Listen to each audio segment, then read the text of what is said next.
Self-sabotage occurs when we intentionally or unknowingly take action to prevent ourselves from achieving our goals. This habit can have an impact on practically every aspect of one's life, whether it's a friendship, a career ambition, or a personal goal such as weight loss. While this is typical, it is a very stressful pattern of behavior that weakens our self-esteem and makes us feel stuck. There are numerous reasons why someone could choose to self-sabotage, but many of them come from lack in self-confidence. In today's video, we are talking about how you can stop self-sabotaging yourself fast and 5 ways to rise above it. Let's get into it. Welcome to Success for Breakfast, where I'm serving up brain food made simple. Hit that subscribe button to get daily videos created to give you the tools to level up and love your life. Leave a comment and let me know that you have subscribed because I'm going to go in and make sure I reply to as many of you as I can when you do. Self-sabotage occurs when you sabotage your own aims and ambitions. Self-sabotage might take the form of substance abuse, turning to food, or procrastination. We can also self-sabotage by neglecting to commit to relationships or being a terrible friend, despite the fact that interaction is what we truly want. In other words, you understand that there is something out there that you genuinely desire and believe is healthy for you. For example, keeping off the 20 pounds you recently shed. But you then do activities that entirely contradict that goal, like late-night fast food runs. So why do you sabotage yourself? One answer, you lack self-esteem.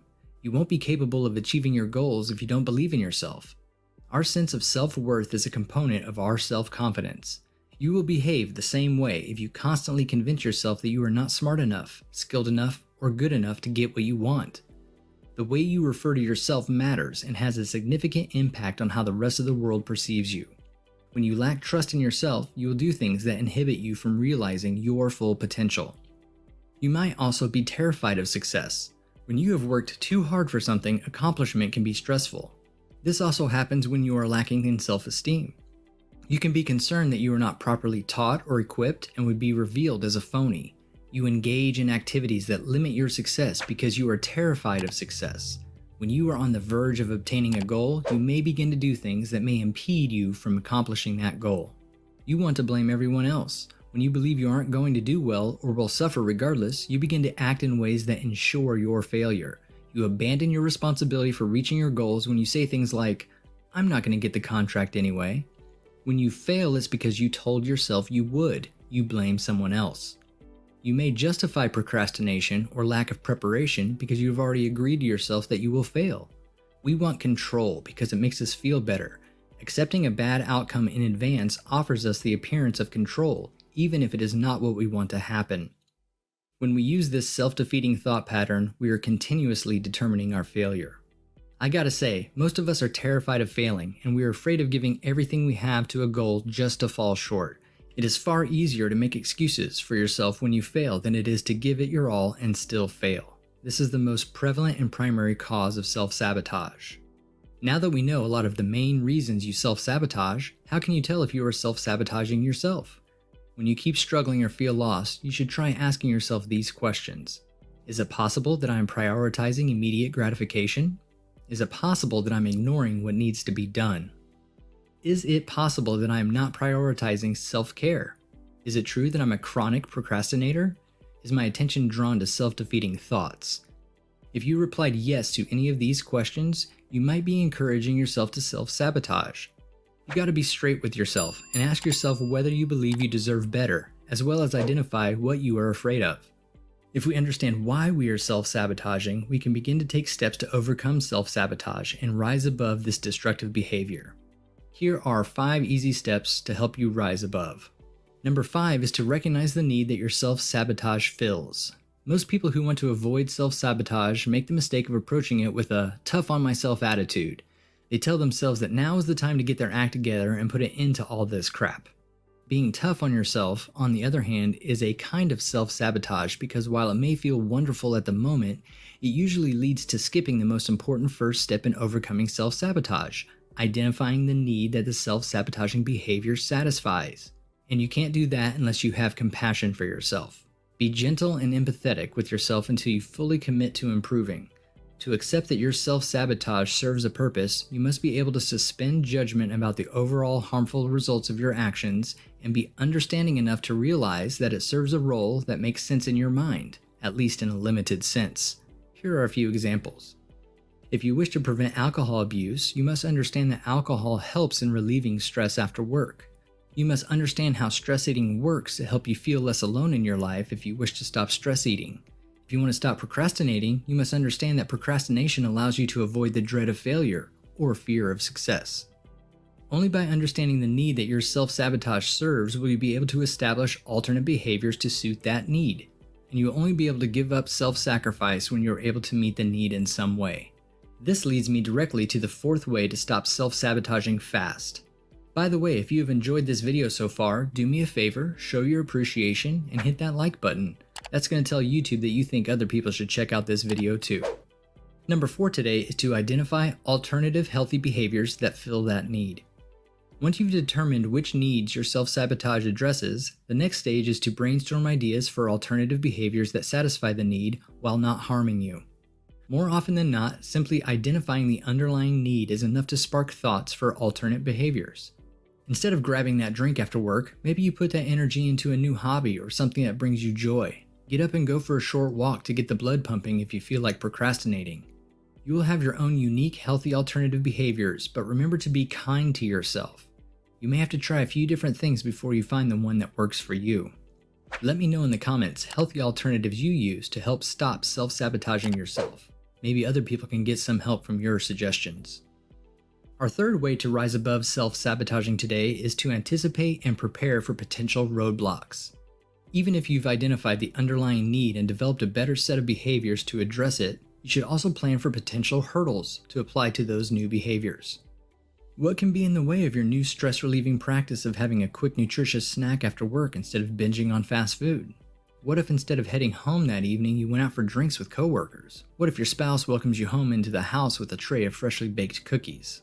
When the circumstances are good, it is easy to stick to new habits and good intentions. However, if you want to eliminate self-sabotaging forever, you must still have a strategy in place for when things become rough.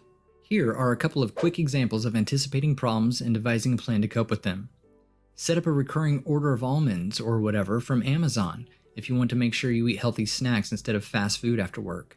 Make a list of 2 or 3 friends you can call if one doesn't respond, if you need to call a friend instead of drinking to deal with depression. Instead of playing video games for 3 hours, take a break and go for a 20-minute walk to tackle a procrastination problem. Get rid of games on your computer or work somewhere where you don't have easy access to video games, like go to the coffee shop instead of working from your home office. It isn't enough to provide effective alternatives to self-destructive habits. You'll also need backup plans for the inevitable setbacks that may occur when you first put them into action. If you've enjoyed our breakfast brain food together, consider buying me a coffee and help support this channel. There's a link in the description where you can do that. Coming in at number 2 on the list today is you need to increase your tolerance for negative feelings. It will be emotionally challenging at times, no matter how carefully you plan and execute your new alternate behaviors. Even if you have a bunch of nutritious almonds nearby, giving up the Doritos is difficult. Even if your best friend answers the phone, it will be hard to give up the exhilaration of a quick drink. And you will always miss them if you go for a walk or return to work instead of playing video games. Giving up self-sabotage is more than just a matter of tactics and preparation. It's a test of emotional endurance. To be able to form any new habit or set of behaviors, you must first be able to bear difficulty, particularly emotional distress. This is also true when it comes to replacing self-destructive habits with healthier alternatives. Starting small is the best tool to increase your emotional tolerance. Remember that just because an emotion seems bad, it doesn't necessarily mean that it is bad. While feelings can be uncomfortable at times, they are neither harmful nor morally wrong. And topping the list today is probably the most effective way to stop self-sabotaging. Define your values. This isn't the most vital step in self-sabotage healing, but it is the most effective.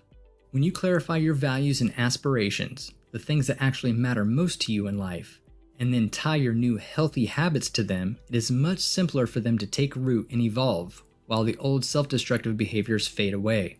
The key to clarifying your values is to go beyond the surface level types of values and engage with your values profoundly. This is exactly what I mean. Pretend you want to stop sabotaging yourself by watching TV as soon as you get home from work, since it wastes time and stops you from accomplishing more important goals. Let's suppose that going for a walk to get some exercise would be a better substitute. So I ask you, why do you want to go for a stroll after work instead of watching the news? Because I want to get in shape, you might tell me. Getting in shape is a value, but it isn't particularly interesting. It's fuzzy and vague, rather than vivid or specific. However, if you want your ideas to motivate you to adapt new behaviors, they must be convincing, and you accomplish this by pushing yourself to be more specific. Maybe I'll follow up with, so why do you want to lose weight?